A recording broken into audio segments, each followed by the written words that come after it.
Hello guys, my name is Deepak Chaudhary and welcome to my YouTube channel Deepak Chaudhary in Chemistry। तो आज हम लोग पढ़ेंगे hybridisation topic को। Chemical bonding and molecular structure जो आपका चैप्टर है क्लास 11th का, उसमें हम आज हाइब्रिडाइजेशन को डिस्कस करेंगे कि हाइब्रिडाइजेशन क्या है। तो सबसे पहले हम समझेंगे कि हाइब्रिडाइजेशन का ओरिजिन कहाँ से हुआ, कि हाइब्रिडाइजेशन है वो कहाँ से आया। ठीक है, तो सबसे पहले हम समझेंगे ओरिजिन ऑफ हाइब्रिडाइजेशन, कि हाइब्रिडाइजेशन कहाँ से आया। अब हाइब्रिडाइजेशन आने का रीजन क्या था, क्यों वैलेंस बॉन्ड थ्योरी फेल हो गई और हमें हाइब्रिडाइजेशन की जरूरत पड़ी। तो सबसे पहले हम पढ़ते हैं ओरिजिन ऑफ ये चैप्टर है आपका केमिकल बॉन्डिंग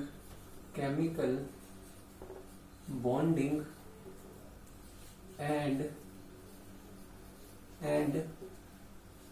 मॉलिक्यूलर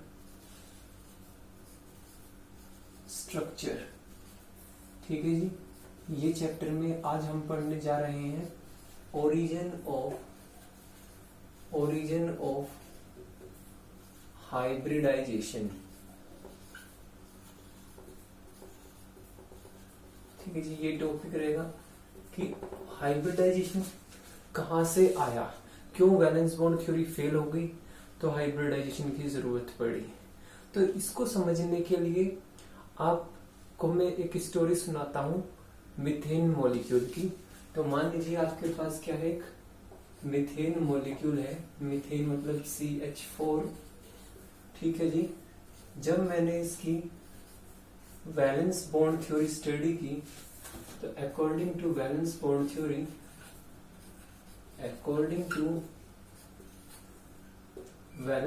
थ्योरी, जब हमने इसकी VBT थ्योरी पढ़ी, valence bond theory,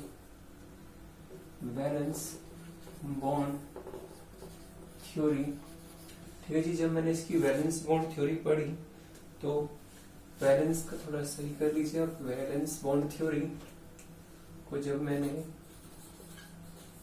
valence bond theory study की मीथेन मॉलिक्यूल की, तो हमने क्या पाया। देखिए, सबसे पहले हमको ये पता है मीथेन मॉलिक्यूल में सेंट्रल एटम कौन है, कार्बन एटम। ठीक है जी, क्योंकि जो लोवेस्ट नंबर में होता है वही क्या होता है, सेंट्रल एटम। तो कार्बन जो है ये क्या है आपका सेंट्रल एटम।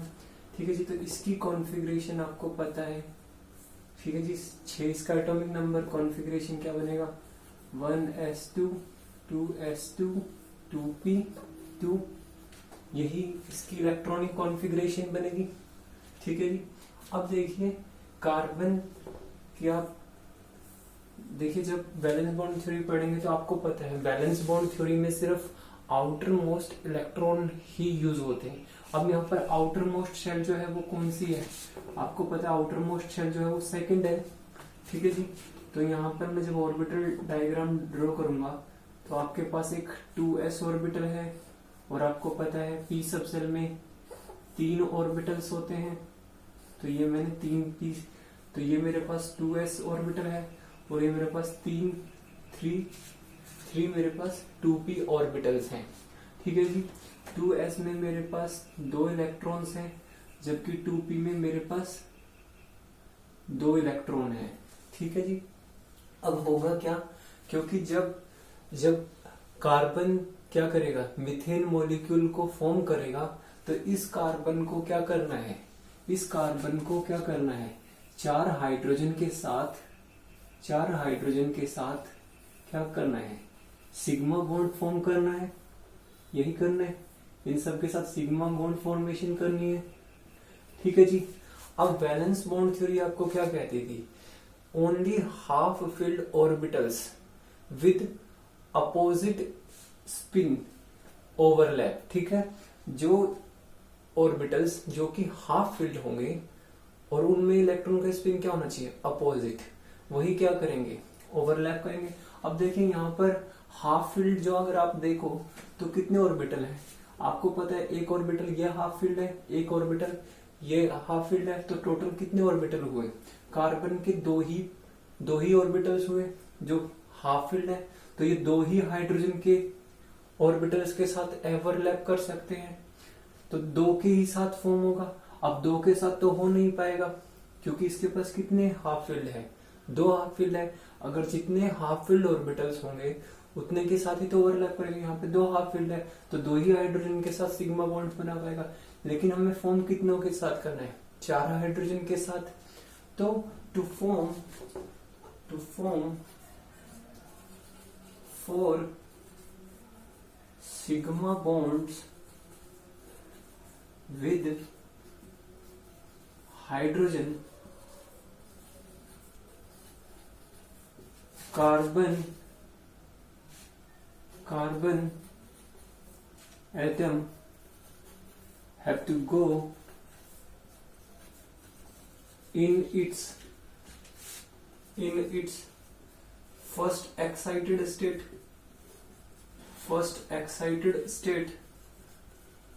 ठीक है जी। अब 4 सिग्मा बॉन्ड फॉर्म करने के लिए हाइड्रोजन के साथ कार्बन एटम को किस में जाना पड़ेगा, फर्स्ट एक्साइटेड स्टेट में।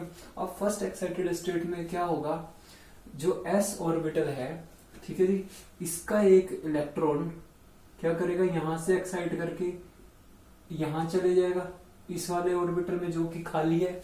जो p ऑर्बिटल एक खाली आपको नजर आ रहा है, इसमें क्या करेगा, एक s ऑर्बिटल इसमें जंप कर जाएगा और वो क्या हो जाएगी, फर्स्ट एक्साइटेड स्टेट। तो कार्बन का जब फर्स्ट एक्साइटेड स्टेट होगा तो first excited state of carbon बन जाएगा। ठीक है जी। तो first excited state of carbon जब बनेगा तो क्या बनेगा, देखना, ये हमारे पास 2s ऑर्बिटल था और ये मेरे पास क्या था, 2p ऑर्बिटल था। ऐसा ही था मेरे पास, ये 2s ऑर्बिटल, ये 2p ऑर्बिटल। अब जब यहां से इलेक्ट्रॉन जंप करेगा तो पहले आप फिल कर लीजिए, ये इलेक्ट्रॉन ऐसे ही। अब ये वाला जो इलेक्ट्रॉन था ये जंप करेगा। जब इलेक्ट्रॉन जंप करता है, अब ये एंटी क्लॉकवाइज है, जंप करने के बाद क्या हो जाएगा, उसका स्पिन चेंज हो जाता है। तो अगर यहाँ एंटी क्लॉकवाइज में था ये वाला इलेक्ट्रॉन, तो जंप करने के बाद किस में जाएगा, क्लॉकवाइज में, तो ये बन जाएगा। अब क्या होगा जी, ठीक है जी, इतनी बात आपको समझ आ गई। अब देखिए हमारे पास कितने हाफ फिल्ड एटॉमिक ऑर्बिटल्स हो गए, हमारे पास कितने हाफ फिल्ड एटॉमिक ऑर्बिटल्स हो गए, 4 हाफ फिल्ड एटॉमिक ऑर्बिटल्स हो गए, जिसमें एक s का हाफ फिल्ड ऑर्बिटल है और 3 p ऑर्बिटल्स के हाफ फिल्ड ऑर्बिटल्स हैं। अब क्या करेगा, जो आपके पास 4 हाइड्रोजन एटम्स हैं, 4 हाइड्रोजन एटम आपको नजर आ रहे हैं, 4 हाइड्रोजन एटम्स। अब हाइड्रोजन एटम के पास कौन से ऑर्बिटल है, आपको पता है, आपके पास 4 हाइड्रोजन है, तो मेरे पास पहला हाइड्रोजन एटम, ये दूसरा हाइड्रोजन एटम, ये तीसरा हाइड्रोजन एटम और ये चौथा हाइड्रोजन एटम। ठीक है जी, ये हाइड्रोजन के क्या है जी, ऑर्बिटल्स है। और आपको पता है हाइड्रोजन का ऑर्बिटल कौन सा है, 1s ऑर्बिटल होता है। और हाइड्रोजन का अटॉमिक नंबर 1, तो इसमें एक इलेक्ट्रॉन होगा, ऐसे ये 1s, इसका 1s, इसका 1s, इसमें क्या होगा, इलेक्ट्रॉन, सब में एक एक इलेक्ट्रॉन होगा। ये इलेक्ट्रॉन मैंने एंटी क्लॉकवाइज क्यों लिया, क्योंकि अब ये जो चार हाफ फिल्ड एटॉमिक ऑर्बिटल्स हैं कार्बन के, वो किसके साथ ओवरलैप करेंगे, 4 हाइड्रोजन ऑर्बिट, जो 4 अलग अलग एटम्स हैं हाइड्रोजन के, उनके हाफ फिल्ड एटॉमिक ऑर्बिटल के साथ ओवरलैप करेंगे। और ओवरलैपिंग कब होती है, बैलेंस बॉन्ड थ्योरी में आपको ये बताया था, ओवरलैपिंग तभी होगी जब एटॉमिक ऑर्बिटल्स में क्या होंगे, इलेक्ट्रॉन्स अपोजिट स्पिन के होंगे और वो हाफ फिल्ड होंगे। क्या होना चाहिए, देखिए ये ऑर्बिटल इसके साथ ओवरलैप करेगा क्योंकि दोनों हाफ फील्ड है और स्पिन कैसा है, अपोजिट है, इसमें क्लॉकवाइज तो इसमें एंटी क्लॉकवाइज। तो क्या होगा, कार्बन का 2s और एक हाइड्रोजन एटम का ये क्या करेगा, ओवरलैप करेगा, ये एक ओवरलैप करेगा, एक सिग्मा बॉन्ड बनाएगा, इसी तरीके से ये ओवरलैप करेगा, एक सिग्मा बॉन्ड बनाएगा, इसी तरीके से ये एक ओवरलैप करेगा, एक बॉन्ड फॉर्म करेगा और इसी तरीके से ये ओवरलैप करेगा। तो इस तरीके से करके क्या होगा, आपके 4 सिग्मा बॉन्ड्स फॉर्म हो गए। ठीक है जी, तो आपको ये फॉर्म हुआ। तो अगर यहां से देखें तो किस किस के बीच में बना है जी, हाइड्रोजन के s ऑर्बिटल और दूसरा किसके बीच में बना है, कार्बन के s ऑर्बिटल के बीच में। अगर हम यहां से बात करें हाइड्रोजन के दूसरे सिग्मा बॉन्ड की बात करें, हाइड्रोजन का s ऑर्बिटल यूज हुआ है, जबकि कार्बन का p ऑर्बिटल यूज हुआ है। ठीक है जी, तो ये ss ऑर्बिटल के ओवरलैप से बना है, ये sp के ओवरलैप से बना है, ये वाला एक s से एक p से, हाइड्रोजन का s और हाइड्रोजन का में s ऑर्बिटल है और इसका कौन सा ऑर्बिटल है, p ऑर्बिटल है। इसी तरीके से नेक्स्ट जो फोर्थ हाइड्रोजन है इसका s ऑर्बिटल और इसका p ऑर्बिटल। तो अगर यहाँ से देखें तो एक सिग्मा बॉन्ड तो ss ऑर्बिटल से बना है और बाकी sp sp और sp से बने हैं। तो मैं यहाँ से कह सकता हूँ कि मेरा एक सिग्मा बॉन्ड तो ss ऑर्बिटल के ओवरलैप से बना है, ये किसका है, हाइड्रोजन का, ये किसका है, कार्बन का। इसी तरीके से ये किसका है, s हाइड्रोजन का और p इसका, sp sp। इसी तरीके से फॉर्म हुआ। इन ऑर्बिटल्स की ओवरलैप से क्या हुआ है, मीथेन मॉलिक्यूल फॉर्म हुआ है। ठीक है जी, अब देखिए जो ये चारों बॉन्ड होंगे, जो ये चारों बॉन्ड हुए हैं, ये चारों बॉन्ड क्या होंगे, अलग अलग तरीके के होंगे, जिनमें क्या होगा, एक ऑर्बिटल क्या होगा, ss ऑर्बिटल से मिलके बना होगा, एक कार्बन हाइड्रोजन बॉन्ड जो है वो ss ऑर्बिटल की ओवरलैपिंग से बना होगा। बाकी जो तीन carbon hydrogen sigma bond form हुए वो कौन सी ओवरलैपिंग से हुए, sp ऑर्बिटल्स की ओवरलैपिंग से फॉर्म हुए हैं। ठीक है, तो क्या होगा, ये बॉन्ड क्या होंगे, ये बॉन्ड जो है इससे अलग होंगे। ठीक है जी, तो ये बॉन्ड क्या होंगे, ये बॉन्ड इसके कंपैरिजन में अलग होंगे। ठीक है, तो मैं यहां से क्या कह सकता हूं, अगर मैं इस मॉलिक्यूल देखूं तो ऑल हियर यहां क्या हुआ है, one sigma bond, one carbon hydrogen sigma bond, here one carbon hydrogen sigma bond is formed between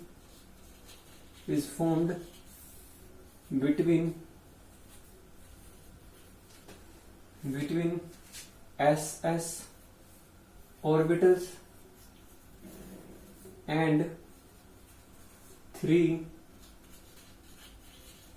तीन कार्बन हाइड्रोजन सिग्मा बॉन्ड जो हुए हैं is formed between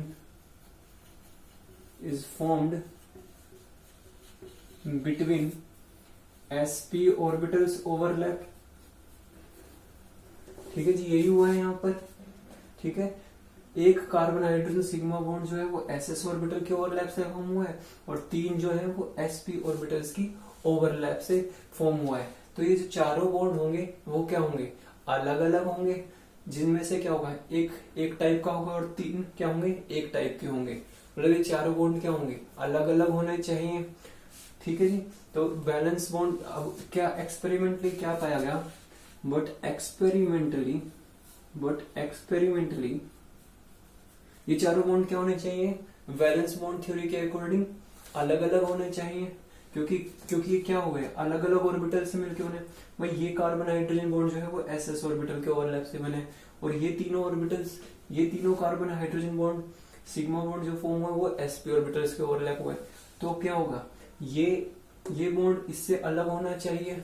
ठीक है जी, तो वैलेंस बॉन्ड थ्योरी के अकॉर्डिंग क्या होना चाहिए, वैलेंस बॉन्ड थ्योरी के अकॉर्डिंग क्या होना चाहिए, ये carbon hydrogen sigma bond in carbon hydrogen sigma bond के से अलग होना चाहिए।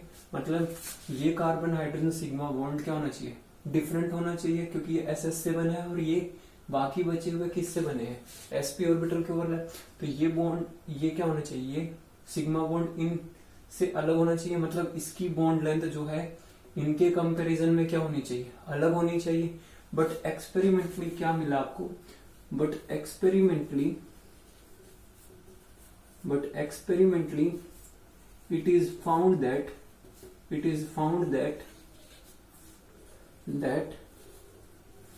all the four carbon hydrogen sigma bond in methane are equivalent।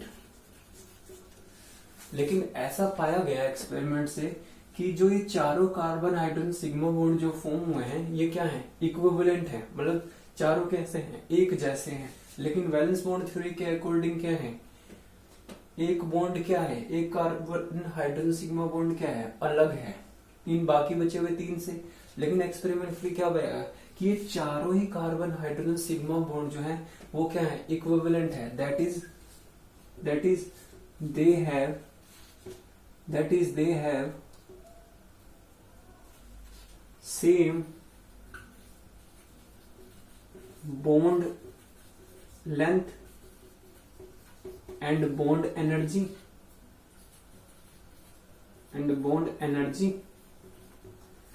ठीक है जी। देखिए वैलेंस बॉन्ड थ्योरी के अकॉर्डिंग क्या होना चाहिए, ये चारों बॉन्ड जिनमें से एक बॉन्ड एक जैसा होगा और तीन क्या होंगे, एक जैसे होंगे।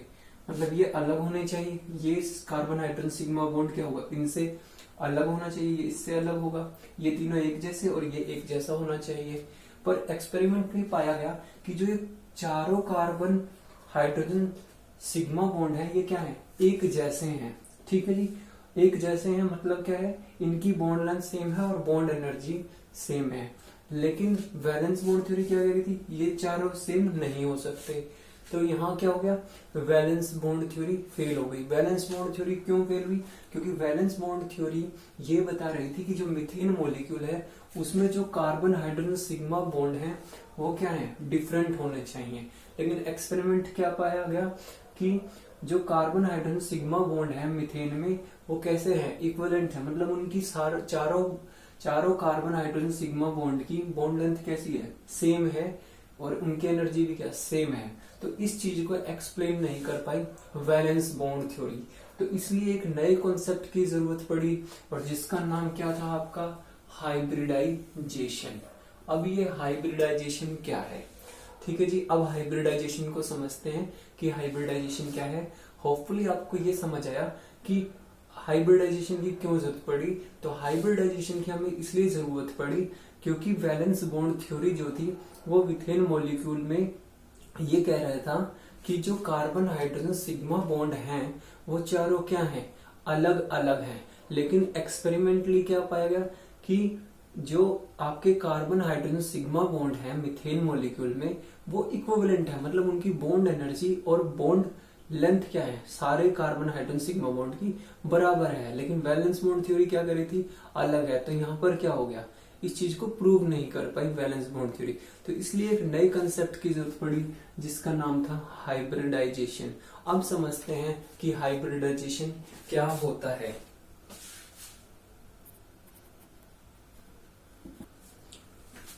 हाँ जी, तो अब हाइब्रिडाइजेशन की कहानी समझते हैं कि हाइब्रिडाइजेशन होता क्या है। तो हाइब्रिडाइजेशन क्या होता है जी, सबसे पहले आप इसी को ही समझे। हाइब्रिडाइजेशन हमने सबसे पहले समझा कि हाइब्रिडाइजेशन की क्यों जरूरत पड़ी, क्योंकि वैलेंस बॉन्ड थ्योरी ये कह रही थी कि जो मीथेन मॉलिक्यूल है उसमें जो कार्बन हाइड्रोजन सिग्मा बॉन्ड हैं वो क्या है, वो चारों क्या है, डिफरेंट हैं। लेकिन ऐसा नहीं था, एक्सपेरिमेंटली बताएगा कि उन चारों कार्बन हाइड्रोजन सिग्मा बॉन्ड की बॉन्ड लेंथ बराबर है और उनकी बॉन्ड एनर्जी सेम है। जबकि वैलेंस बॉन्ड थ्योरी क्या कह रही थी कि डिफरेंट है। तो इस चीज को प्रूव नहीं कर पाया, तो इसलिए एक नया कंसेप्ट आया हाइब्रिडाइजेशन। अब ये हाइब्रिडाइजेशन क्या है जी, तो इसको समझे पहले थोड़ा। होता क्या है, एक प्रोसेस है, the process of intermixing of atomic orbitals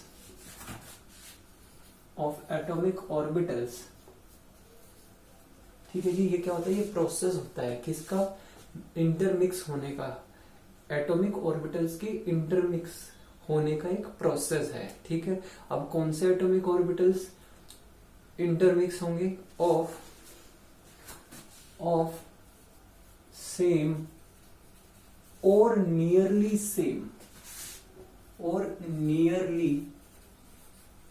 same energy. ठीक है जी, वो एटॉमिक ऑर्बिटल्स जिनकी एनर्जी क्या होगी, सेम या नियरली सेम होगी। ठीक है, टू गिव ठीक है। तो क्या करेगा, ये क्या होता है, ये एक प्रोसेस होता है किसका, इंटरमिक्स होने का एटॉमिक ऑर्बिटल्स के।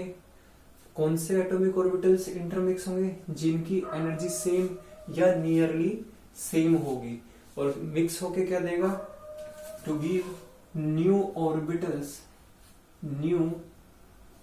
orbitals of exactly same energy, of exactly same energy। ठीक है जी। तो हाइब्रिडाइजेशन क्या है? ये प्रोसेस है एटॉमिक ऑर्बिटल्स के इंटरमिक्स होने का, और ये वो एटॉमिक ऑर्बिटल्स इंटरमिक्स होंगी जिनकी एनर्जी सेम या नियरली सेम होगी, और इंटरमिक्सिंग होके इन एटॉमिक ऑर्बिटल्स की क्या मिलेंगे हमको? एक नए ऑर्बिटल्स मिलेंगे जिनकी एनर्जी क्या होगी? एग्जैक्टली सेम होगी। अब इसी बात को हम जो हमने मीथेन मॉलिक्यूल लिया था उसी में को ही समझते हैं। ठीक है जी। तो अकॉर्डिंग टू वीबीटी अभी हमने देखा था थोड़ी देर पहले, according to valence bond theory हमने क्या देखा था? वीबीटी के अकॉर्डिंग इसमें कार्बन जो है वो क्या है? सेंट्रल एटम है। सब कुछ मैंने सेम किया है। ठीक है जी। यहां तक हमने वही प्रोसेस रहेगा, एक्साइटेशन स्टेट में जाएगा, एक इलेक्ट्रॉन यहां से जंप करके यहां पे गया। ठीक है जी। तो अब क्या होगा? ये क्योंकि ये बॉन्ड क्या हो रहे थे?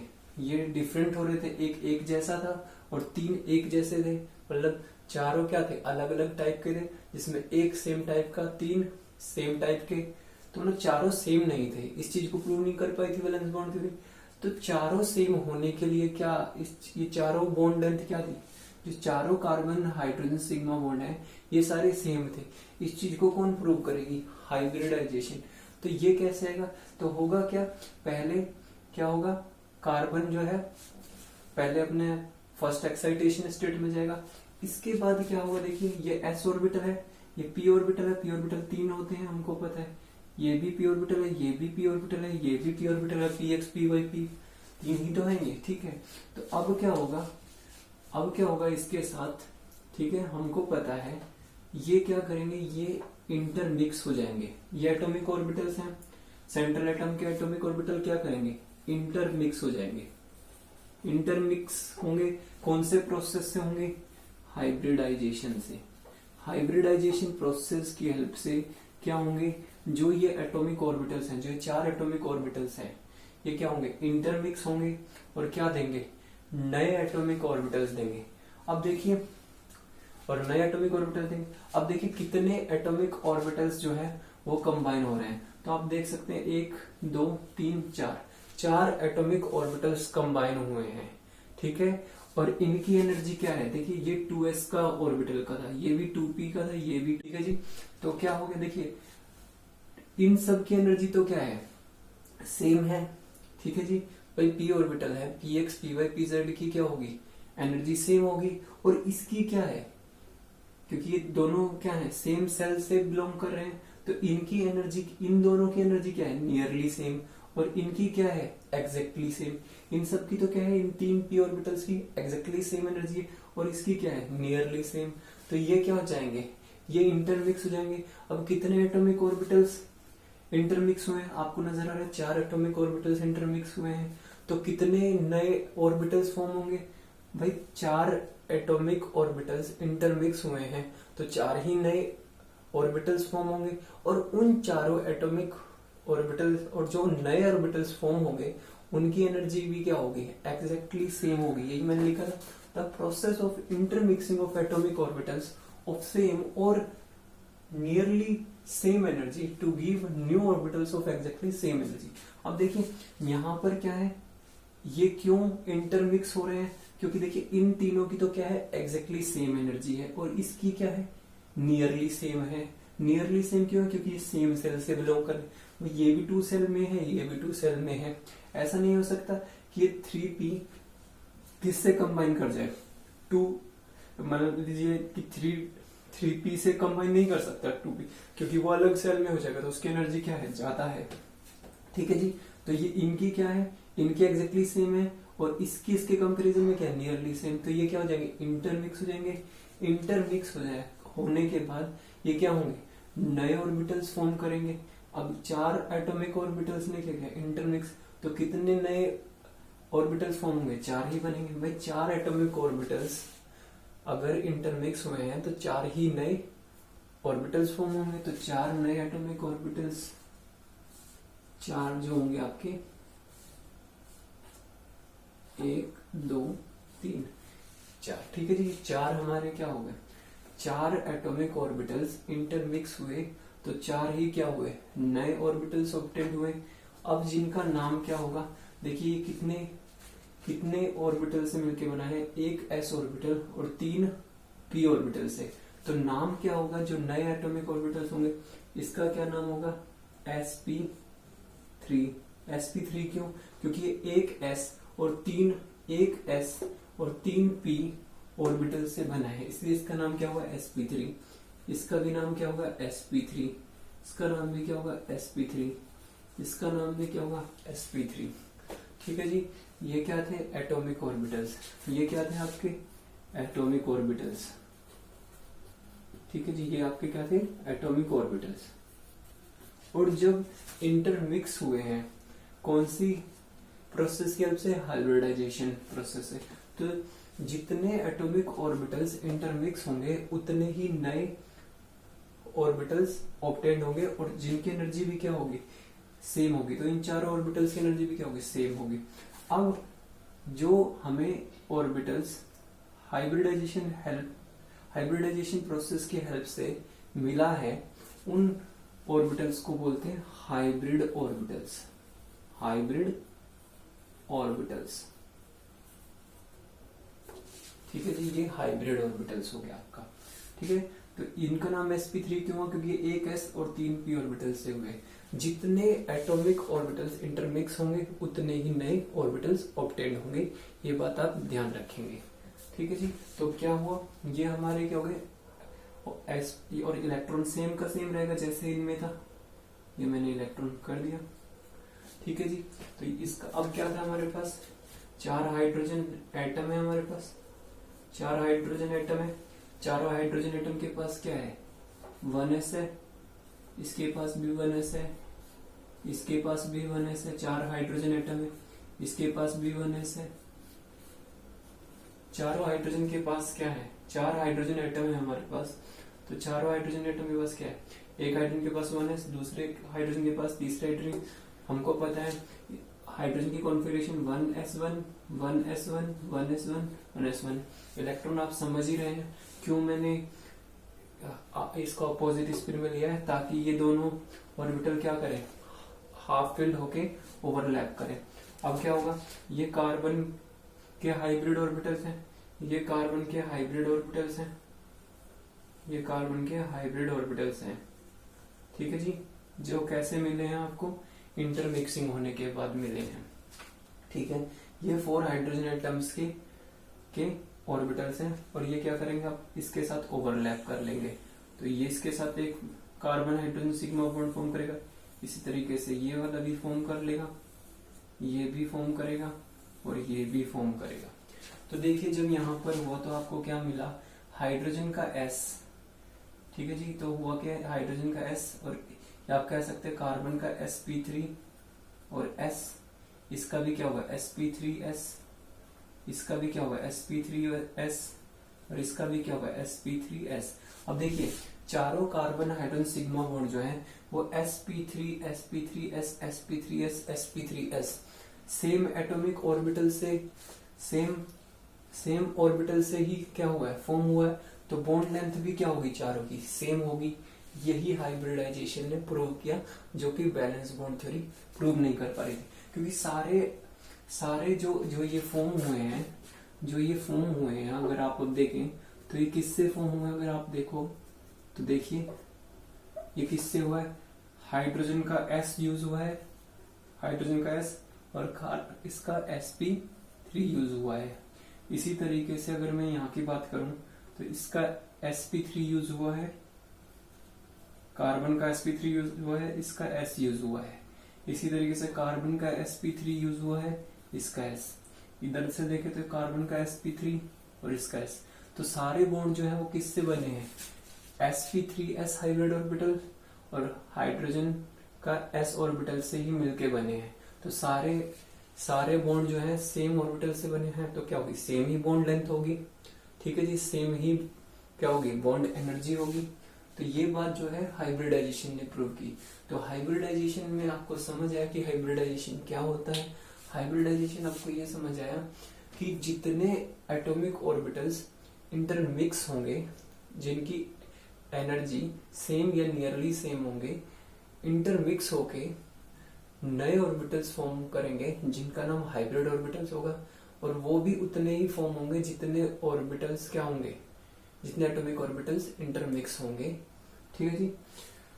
अब ये तो बात हो गई हाइब्रिडाइजेशन की। अब दो बातें जो हमारी इससे निकल के आई हैं उसको समझते हैं। हमारी जो दो इंपॉर्टेंट बातें हैं,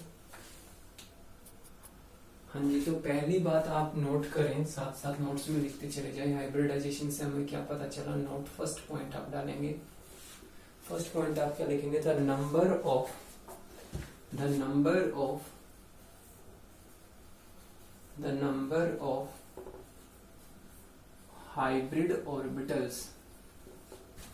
hybrid orbitals obtained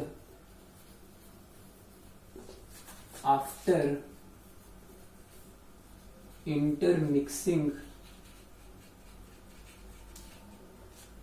of atomic orbitals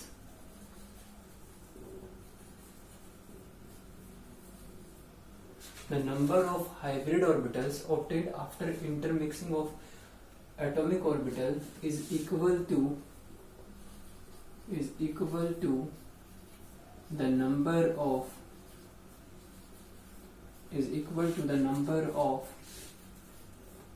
atomic orbitals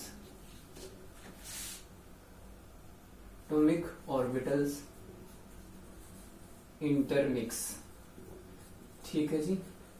जैसे कि मैंने मीथेन मॉलिक्यूल लिया था तो उसमें देखा था आपने एक s और 3 p ऑर्बिटल्स क्या हुए थे, इंटरमिक्स हुए थे।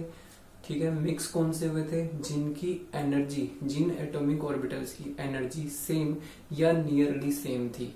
तो एक s और 3 p एटॉमिक ऑर्बिटल कंबाइन हुए। ठीक है, तो कितने नए ऑर्बिटल्स जिनको हमने हाइब्रिड ऑर्बिटल्स बोले हैं ऑब्टेंड होंगे, 4 होंगे। क्यों 4 होंगे, क्योंकि एक s है और 3 p है, तो 4 ही एटॉमिक ऑर्बिटल हुए। तो 4 ही नए एटॉमिक ऑर्बिटल से जो फॉर्म हुए हाइब्रिड ऑर्बिटल फॉर्म होंगे। ठीक है जी। अगर मान लीजिए 2s और 2p एटॉमिक ऑर्बिटल इंटरमिक्स हुए हैं तो क्या होगा, आपके पास 2s तो हो नहीं सकता ऑब्वियसली, कभी 2s नहीं होते और s ऑर्बिटल हमेशा एक ही होता है। p ऑर्बिटल 3 हो सकते हैं। तो दूसरी क्या हो सकता है कि मान लीजिए आपके पास एक s और 2 p ऑर्बिटल कंबाइन हुए तो कितने फॉर्म होंगे आपके, 3 ही होंगे। वही एक s है और 2 p ऑर्बिटल्स हैं तो कितने टोटल एटॉमिक ऑर्बिटल हो गए, 3 हो गए। तो 3 ही नए हाइब्रिड ऑर्बिटल होंगे। ठीक है जी। मान लीजिए एक s एक p ऑर्बिटल कंबाइन हुआ तो कितने हाइब्रिड ऑर्बिटल ऑब्टेन होंगे, 2 ही होंगे, क्योंकि एक s है और एक p है। तो कितने हुए टोटल, 2 हुए। तो 2 हाइब्रिड ऑर्बिटल मिलेंगे। यही बात मैंने लिखी है कि जितने number of hybrid orbital intermix होने के बाद मिलेंगे, ठीक है, वो किसके बराबर होंगे, कितने एटॉमिक ऑर्बिटल्स इंटरमिक्स हुए हैं। अगर 2 एटॉमिक ऑर्बिटल्स इंटरमिक्स हुए हैं तो 2 ही हाइब्रिड ऑर्बिटल होंगे। अगर 4 हुए हैं तो 4 ही नए हाइब्रिड ऑर्बिटल्स ऑब्टेंड होंगे। अगर 6 हैं तो 6 ही नए हाइब्रिड ऑर्बिटल्स ऑब्टेंड होंगे इंटरमिक्सिंग होने के बाद। दूसरी बात आपको क्या समझ आई यहाँ से, दूसरी बात आपको क्या समझ आई कि जो हाइब्रिड ऑर्बिटल्स हैं, द हाइब्रिड ऑर्बिटल्स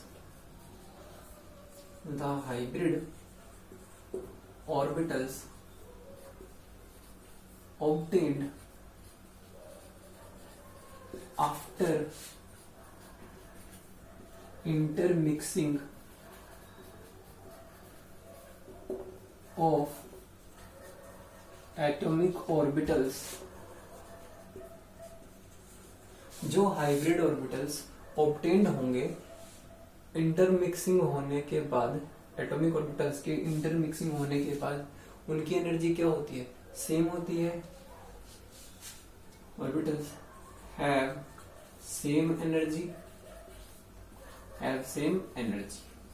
ठीक है जी। The hybrid orbitals obtained after intermixing of atomic orbitals have same energy। जैसे कि हमने देखा था कि हमारा एक s और 3 p कंबाइन हुए थे तो हमें 4 हाइब्रिड ऑर्बिटल मिले थे और उन चारों हाइब्रिड ऑर्बिटल्स की एनर्जी क्या होगी, सेम होगी, ठीक है जी। अगर मान लीजिए 5 एटॉमिक ऑर्बिटल्स कंबाइन करते हैं तो 5 ही हाइब्रिड ऑर्बिटल्स मिलेंगे और उन 5 हाइब्रिड ऑर्बिटल्स की भी एनर्जी क्या होगी, सेम होगी, ठीक है जी। अब एक लास्ट बात देख लेते हैं हम इस टॉपिक में। हाँ जी, तो लास्ट बात अब हम देख लेते हैं मीथेन मॉलिक्यूल में। देखिए, अब हमने जब मीथेन मॉलिक्यूल बनाया था यहां से, तो हमें पता है कार्बन हाइड्रोजन ने जो है वो क्या किया है,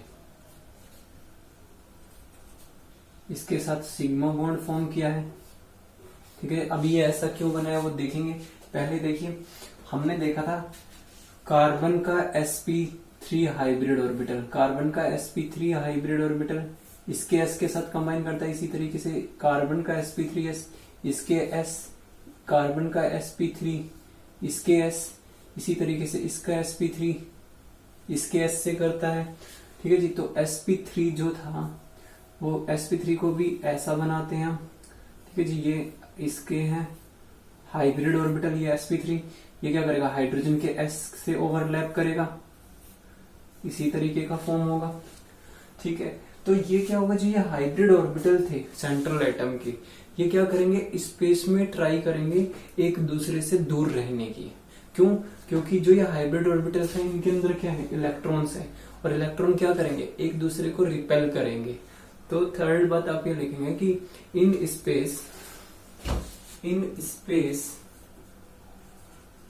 स्पेस जितने भी हाइब्रिड ऑर्बिटल्स हैं, ऑल द हाइब्रिड ऑर्बिटल जितने यहाँ पर 4 हैं, ऑल द हाइब्रिड ऑर्बिटल्स, ठीक है, क्या करेंगे, ट्राई टू रिमेन, कोशिश करेंगे किसमें, try to remain in minimum repulsion,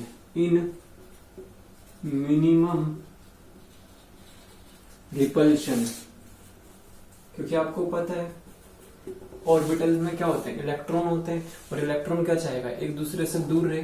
तो स्पेस में क्या ट्राई करते हैं, जो ये हाइब्रिड ऑर्बिटल है एक दूसरे से दूर रहने की कोशिश करते हैं, ताकि रिपल्शन कम हो, और जितनी कम रिपल्शन होगी उतनी ज्यादा स्टेबिलिटी होगी मॉलिक्यूल की, ठीक है। तो स्पेस में ये हाइब्रिड ऑर्बिटल्स क्या करते हैं, एक दूसरे से दूर रहने की कोशिश करते हैं ताकि क्या हो, रिपल्शन कम हो। In space all the hybrid orbitals try to remain in minimum repulsion, ठीक है, कम से कम रिपल्शन में रहे।